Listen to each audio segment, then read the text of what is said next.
Welcome back to my channel Manoj sir coaching Bhabanipur. Calcutta ইউনিভার্সিটির semester 6-এ যে সমস্ত ছাত্রছাত্রী এডুকেশান অনার্স সিসি 14 পেপারটি রেখেছো, তাদের জন্য এই ভিডিওতে পরীক্ষায় আসার সম্ভাবনা 100% কমন পাবে এই ধরনের কিছু প্রশ্ন আলোচনা করছি। প্রশ্নগুলো তোমরা দেখো এবং তৈরি করো, এগুলোর মধ্যে পরীক্ষায় কমন পাবে। প্রথমে আলোচনা করব প্রশ্নপত্রের স্ট্রাকচার। তোমাদের 10 মার্কের 3টি প্রশ্নের উত্তর এবং 5 মার্কের 4টি প্রশ্নের উত্তর দিতে হবে। এই হলো মোট 50 নম্বরের কোশ্চেন। এই সাবজেক্টের পেপারটির বিষয়বস্তু হলো basic concept of educational research.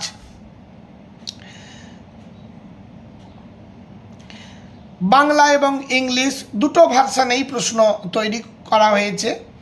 10 মার্কের জন্য যে সমস্ত প্রশ্নগুলো তোমরা তৈরি করবে সেগুলো আলোচনা করছি। নাম্বার 1, প্রকল্প বলতে কী বোঝো? উত্তম প্রকল্পের বৈশিষ্ট্যগুলি আলোচনা করো। এই প্রশ্নটি খুবই ইম্পর্ট্যান্ট, তোমরা ভালোভাবে তৈরি করো। আশা করি এই প্রশ্নটি পরীক্ষায় তোমরা পেতে পারো। নাম্বার 2, শিক্ষামূলক গবেষণা প্রকৃতি ও পরিধি সম্পর্কে আলোচনা করো। নাম্বার 3, শিক্ষা গবেষণায় তথ্য বলতে কী বোঝায়? তথ্য সংগ্রহের বিভিন্ন প্রকার সাধনীগুলি সম্পর্কে সংক্ষেপে আলোচনা করো। নাম্বার 4, নমুনা বলতে কী বোঝো? উত্তম নমুনার বৈশিষ্ট্যগুলি আলোচনা করো। নাম্বার 5, গবেষণায় চলক বলতে কী বোঝো? বিভিন্ন প্রকার চলক সম্পর্কে উদাহরণ সহ আলোচনা করো। নাম্বার 6, সম্ভাবনাযুক্ত নমুনা চয়ন বলতে কী বোঝো? সম্ভাবনাযুক্ত নমুনা চয়নের বিভিন্ন প্রকারগুলি সংক্ষেপে আলোচনা করো। এই 6টি প্রশ্ন তৈরি করলেই তোমরা 10 মার্কের 3টি প্রশ্ন কমন অবশ্যই পাবে। এই চ্যানেলে দেওয়া যে সমস্ত প্রশ্ন অন্যান্য চ্যানেলের তুলনায় অনেক কম, কারণ এই চ্যানেলটি হলো পরীক্ষার জন্য সাজেশানগুলো এক নির্ভরযোগ্য। তাই মনোজ স্যার কোচিং ভবানীপুর চ্যানেলটি সাবস্ক্রাইব করো, পাশের বেল আইকনটি ক্লিক করে রেখো, যাতে তোমারই প্রয়োজনীয় কোনো ভিডিও আপলোড এই চ্যানেলে হলে সহজেই তুমি নোটিফিকেশান পেয়ে যাবে।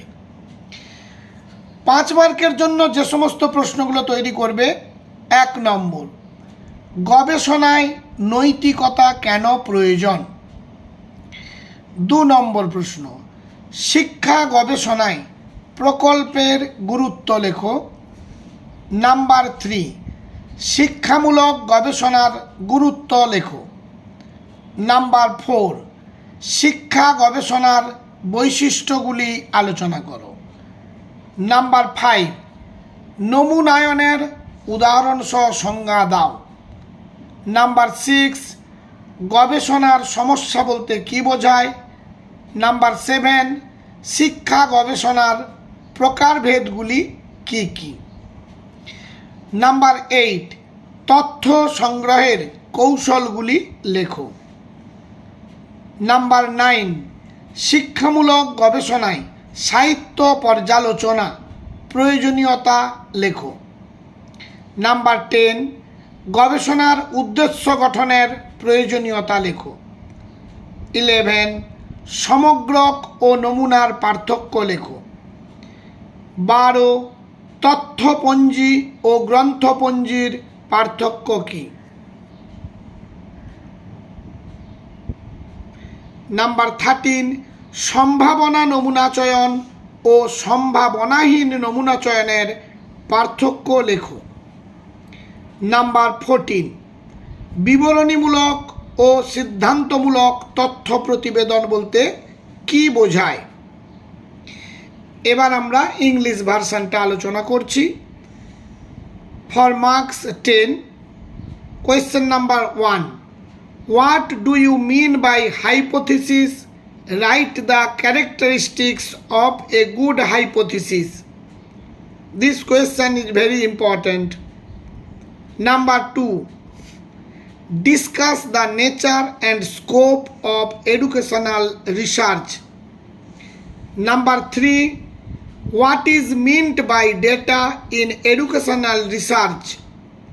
Briefly discuss the different types of data collection techniques. Number 4. What do you mean by sample? Discuss the characteristics of a good sample. Number 5. What do you mean by variables in research? Discuss different types of variables with examples. Next question, number 6. Write the concept of probability sampling. Briefly describe the various types of involved in this type of sampling. Now I will discuss about 5 marks question. Number 1. Why is ethics important in research? Number 2. Write the importance of projects in educational research. Number 3. Write about the importance of educational research. Number 4. Mention the characteristics of educational research. Number 5. Give the idea of sampling with example. Number 6. Write briefly what is meant by research problem. Number 7. What are the types of educational research? Number 8. Discuss the techniques of data collection. Number 9. Write literary review requirements of educational research. Number 10. Mention the necessity of formulating research objectives. Number 11. Distinguish between population and sample. Number 12. Distinguish between bibliography and datagraphy. Number 13. Distinguish between probability and non-probability sampling. Number 14.